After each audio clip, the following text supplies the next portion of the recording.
I always think about I always think about questions that I want to get answers to almost immediately. I don't always want to pick up the phone. I want to be able to access case information, seeing how opportunities are being followed up on, commissions that I've been paid. So the way that I always look at the advisor portal or the agent portal is really more of a self-servicing reporting type of website.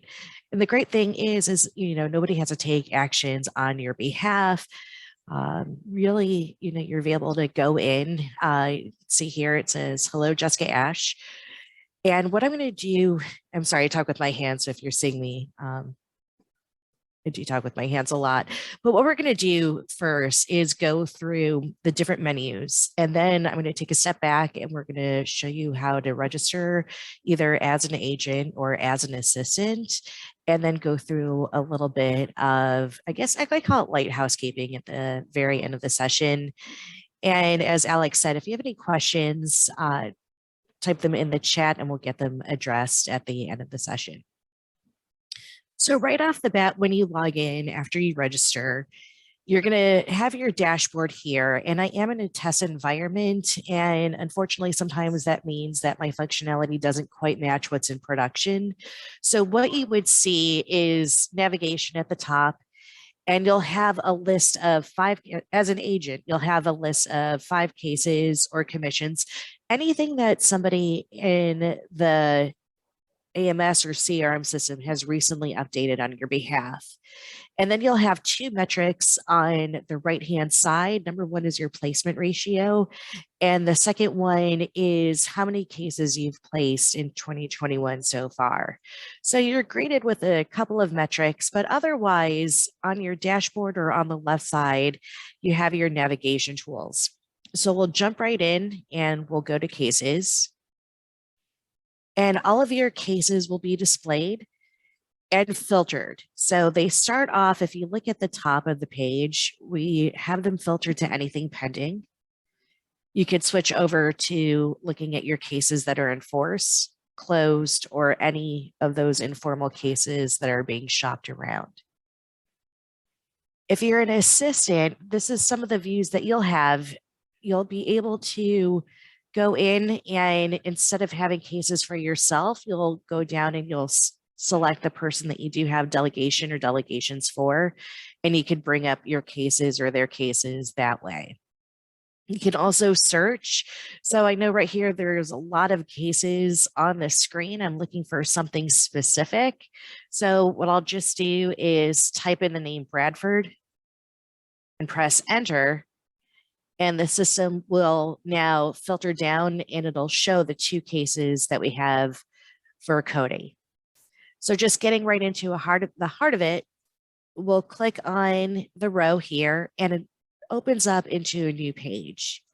So again, as soon as you go in, you can go to the cases, search for a case, and what you're going to have is all of this great case information on the left-hand side. So you're able to see your case and client information, the carrier and the product, the face amount, important dates will be on here. When we think about their underwriting, so far this has been applied for as preferred non-tobacco, and it gets tracked to see if they're approved as preferred non-tobacco as well. And then any contacts, your case manager will be here listed as well. So a lot of great information on the left-hand side, but on the right-hand side, right off the bat, you're going to see your premium components. So you can see your basic premiums and the policy fee. It's split out, even though these are monthly, we do annualize and give you your first year totals. Other pieces of information that you might be calling your case manager for is to follow up on any of the requirements. So we could see here that there's 9 outstanding requirements. You could see if any were completed, if any get waived or canceled. And then finally, there's going to be notes that you'll be able to see on the case. So there's no notes that there haven't been any notes added to this case, but the notes section as well. So now all you have to do is go back to your cases. And again, we're here with the filter. So I just want to clear out Bradford to bring up all of my cases, and then I can search for additional cases.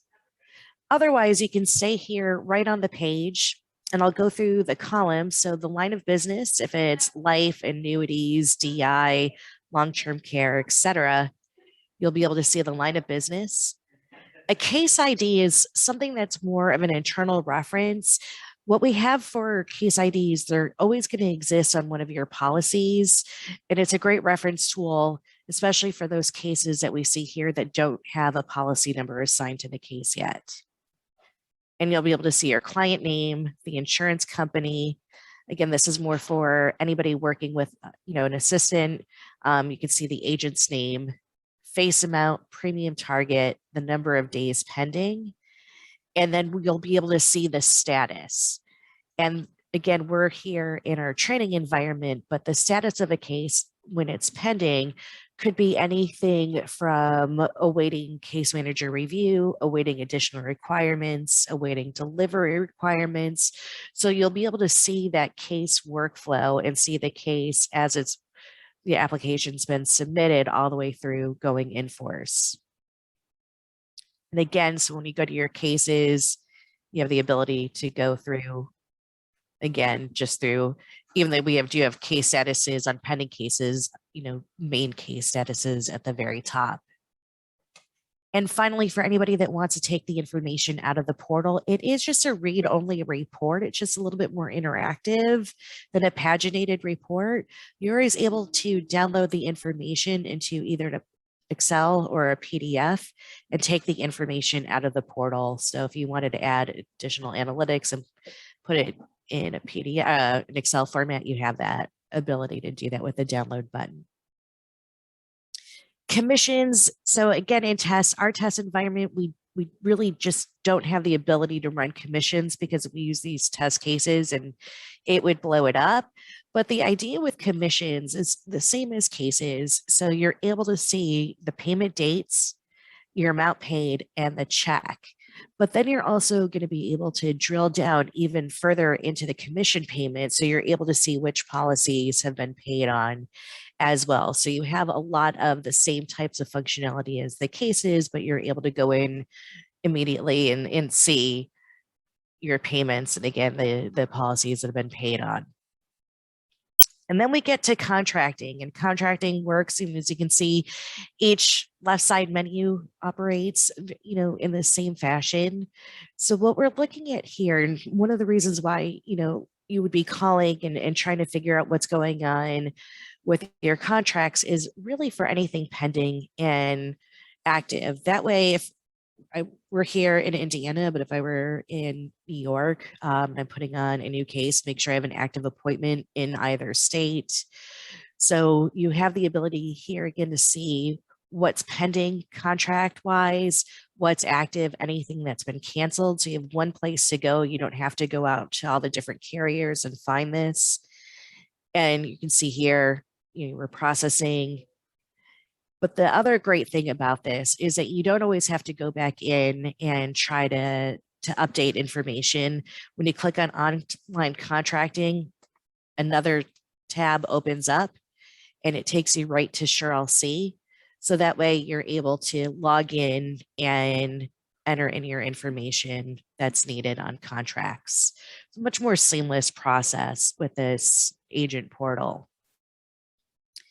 And then finally, your pre-sales activities or your opportunities, you can see what's being entered in. Unlike cases, what you're going to be able to see is all opportunities, because sometimes, if it's a hybrid or, like a linked benefit, but maybe life, we put everything all under the, everything under the all tab, but then you can also separate out by line of business to further filter down your cases, in addition to the search term. And once again, just to remind, if you want to search for another book, you're able to do that as well.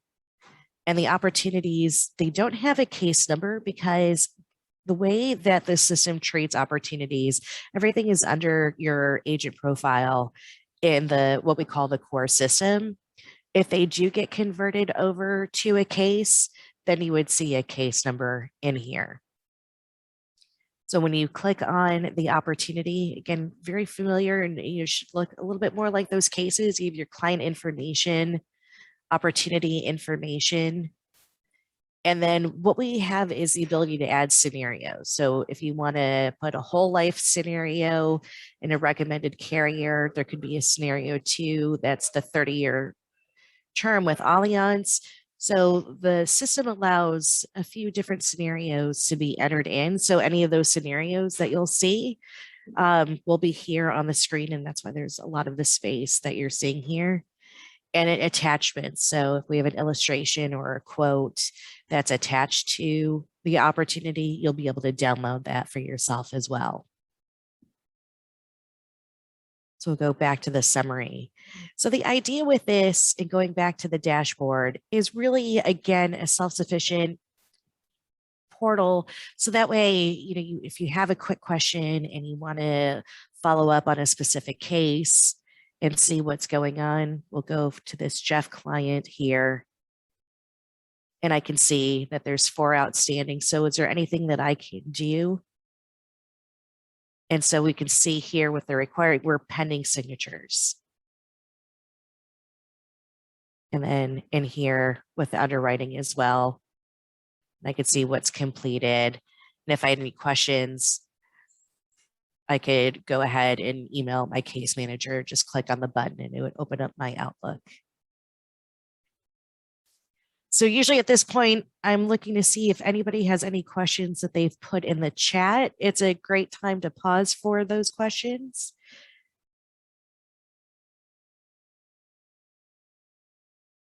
Okay, so just keep thinking of questions and putting them in the chat. So now what we're going to do, so it's turnkey. It's pretty easy. It's a great resource, but logging in for the first time. So I'm going to go ahead and log out of my system. So your website is kafl.techf.com. You'll be brought to the screen. And if you've already created an account, you can come in and log in with your email and your password.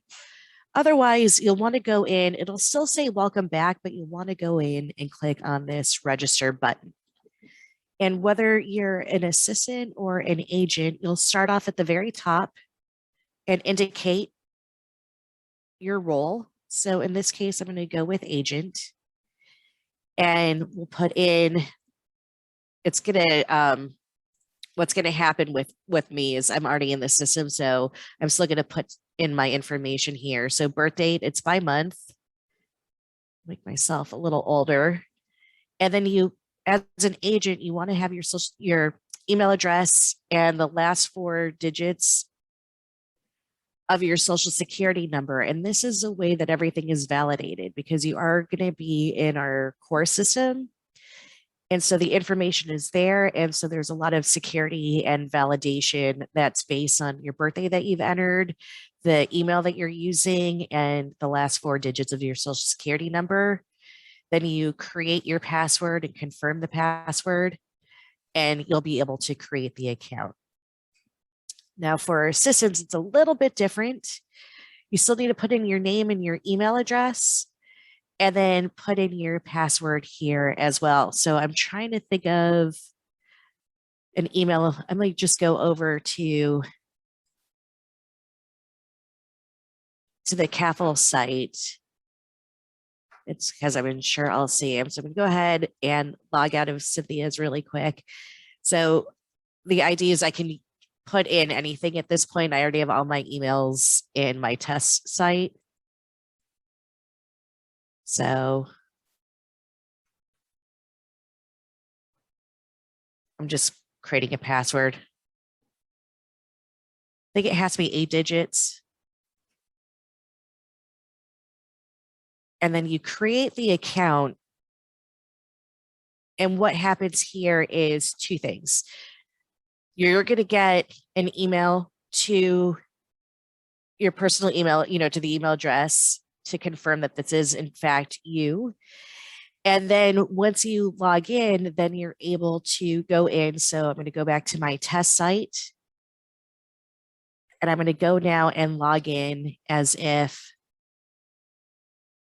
from my registration. So here's what your view will look like. You'll ask to be delegated. So wanted to take this back. So, and it's, assistants, we don't have our own books of business. So we're not going to have a lot of information in here. So when you first log in, you're going to want to be able to create your account. And once you have an account, then your agent will be able to go in and verify so that you're tied to those cases. And so when you log in, it'll say, hello, your name. And it's the same thing. The cases, you'll have the drop down box, and then you'll be able to bring up those cases. So the same kind of use, the only extra step is using the cases for, the commissions for, contracts for, etc. So we try to make this really easy. So just registering is a little bit of an extra step. And then if you have any questions, you'll click on the question mark icon, and it will help generate an email over to your contacts at KAFL so that you're able to ask questions. And then finally, you have your account settings. Or also, if you like to work in dark mode, but I'm going to go to account settings right now. And when we go over to delegations, I kind of put the cart before the horse by showing you the assistant login. But essentially, what this is for me is everybody that I have permissions to view their book. So I can see here, or on the agent side, it's also a way to approve or remove. So if somebody's left, what I can do is remove the delegation from there. Here I have this new one and I can approve it. So the delegations is a little bit different. So you can request a delegation. And requesting a delegation is asking to view someone's book, where if you want to go into permissions, then you're able to approve somebody else to see your book. So what we're seeing here in the chat is, does the agent have to be registered before the assistant can register? And how many assistants can register per office? No, what we've done is an assistant can register, but what they'll have to do is request delegation using an email. So if the assistant gets in there first, you just won't have access to anything. You'll pretty much have the blank screen that says hello and the navigation, but then you won't have anything to choose from when you're in the portal. There is not a limit on how many assistants can register per office. I think one of the great things about it is, I come from a past of working with advisors and everybody shared passwords. So I think this is nice, is that, however many assistants, office managers, whoever is in your office that the agent or advisor wants to grant access to, it's unlimited in that aspect. The only other caveat with that is we've gotten questions, especially when it comes to commissions. So when you think about asking for delegation or providing permission, it's an all or nothing scenarios. There's no way to really lock down and say they can only view these clients, or only, I don't want them to see my contracts. So it really is everything that we've been showing is what everybody can see with that permission. Great question.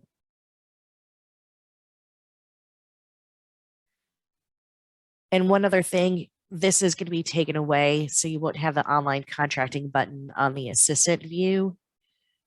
And the assistant view won't have, this is really, again, the view that I have when we were going in into the training initially. So there's no recent cases or metrics, but again, very easy navigation on your dashboard and also navigation on the left-hand side.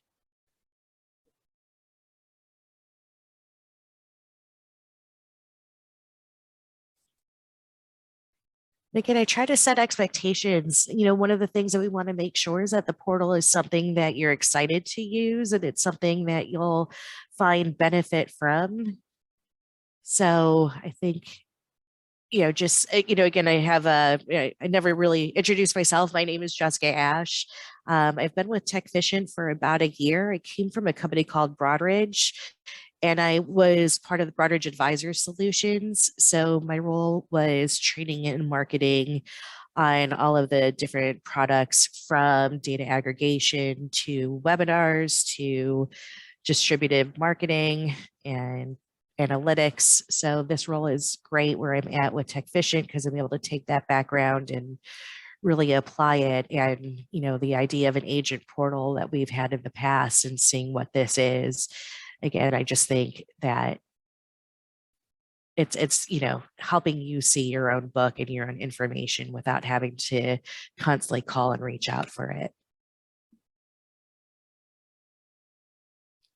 So that's what I have for you. So in the chat, is there anything that I can review again? Okay, this is a great question from Anne. Can we restate who assistance requests, delegates, or permissions from? So yes, so as soon as an assistant logs in for the first time, they're actually going to get a screen that looks very similar to where I'm circling. So enter the email of the user you'd like to request access to, or agency name. So for me, what I'm going to do is I'm going to put in my email address, because that's where my agent profile. So again, it's just the agent's email address, and you request delegation. So now the agent is going to get an email, and I'm going to bring up my email to the screen so you can see what's happening. Just give me 1 second while I bring this over. So the agent gets this email. You've received a request, and it'll have your email address, and you click to confirm or deny. And so as soon as the agent confirms, so I have to sign in. So here is the process. So when the agent signs in, oh, and here is my view, then all I have to do is go into my account settings, go to my delegations, and I can approve that delegation. And then once that happens, then the assistant is ready to go to be able to view my cases. And the other offering that we have is, if you need any, if you want a guide, a how-to with step-by-step, so that way we could see side by side, here's what the assistant has to do, and then here's what the agent has to do. That way it's clearly written down. Let me know, and I'd be happy to send something out to everybody today on that.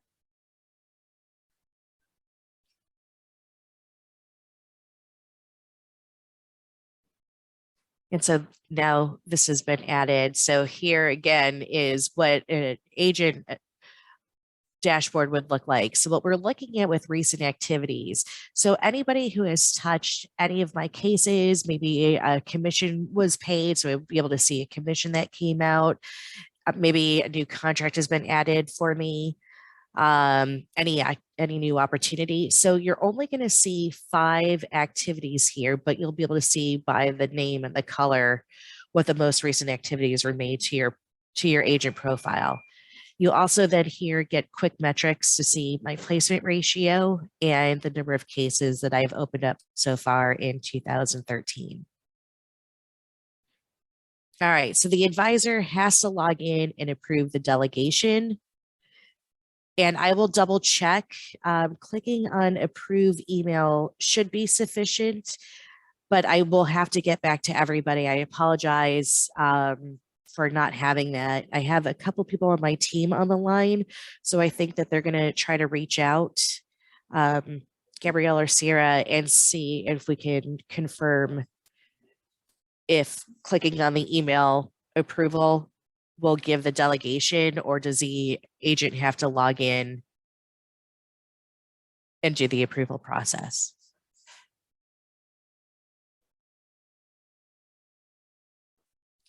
And while we wait for that, and if we don't get that answered very quickly, we'll get that sent out along with um, that guide on the steps, because that will obviously be a part of those steps.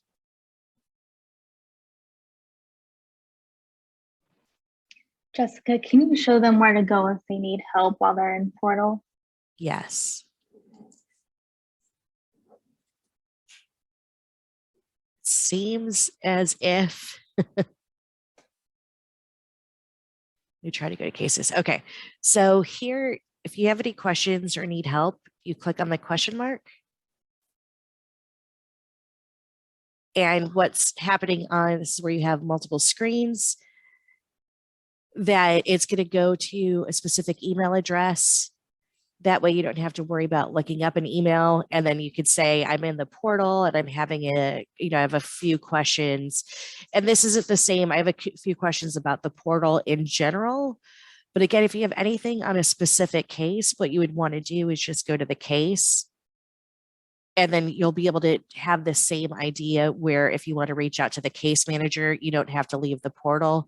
You just click on their email address and it already fills in the subject here, your client name, the internal case number, and you're able to go in then and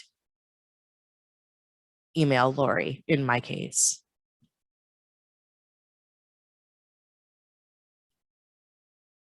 So what other questions can I help answer?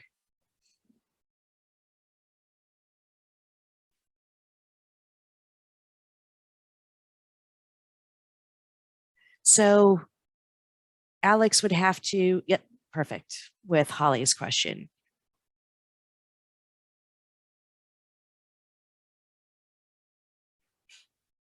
And if you want to unmute yourself, and we're at the end of the actual training session. So it was great timing that my dashboard came back up so we could have the final view. But if you have any other questions at this point, please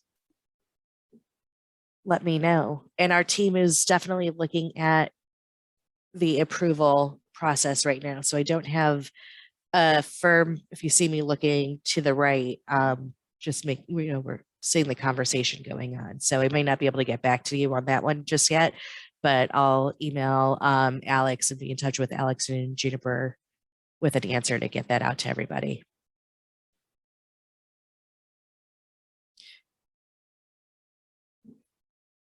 So any other questions that I can help answer?